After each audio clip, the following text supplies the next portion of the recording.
అండి, welcome back to another mini vlog. మొన్న చిన్న పని నుండి హైటెక్ సిటీ వెళ్ళామండి. మా పని కంప్లీట్ అయ్యేసరికి లంచ్ టైం కూడా దాటిపోయిందనమాట. ఆకలేస్తుంది, పక్కన ఏమైనా రెస్టారెంట్లు ఉన్నాయేమో అని చూస్తే ఈ లక్ష్మీ వంటిల్లు అనే రెస్టారెంట్ మాకు కనిపించిందండి.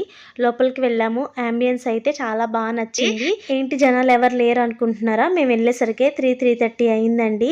ఫుడ్ ఉంటుందో లేదో అనుకుంటూ వెళ్ళాం, కానీ ఫుడ్ అయితే ఉందన్నమాట. చక్కగా ఇలా అరిటాకులో వేసి పెట్టారు. ఏమేమి పెట్టారో కూడా ఇప్పుడు చెప్తాను. 2 రోటీ ఇచ్చారు, కొంచెం క్యాబేజీ ఫ్రై ఇచ్చారు, పప్పు, అలాగే చోలే ఆలు కర్రీ ఇచ్చారండి. బీట్రూట్ ఫ్రై, మార్చిన కారం, సేమియా పాయసం, పప్పుల పొడి, చింతకాయ పచ్చడి ఇచ్చారండి. పచ్చడి టేస్ట్ అదిరిపోయింది.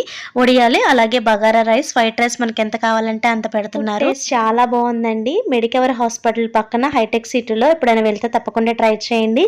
సింగిల్ ప్లేట్ వచ్చేసి 160, ఫుల్ ప్లేట్ వచ్చేసి 180 అండి. సాంబార్ కూడా టేస్ట్ చాలా బాగుందండి. ఇంతే వీడియో నచ్చితే తప్పకుండా లైక్ చేసి సబ్స్క్రైబ్ చేయండి. బాయ్.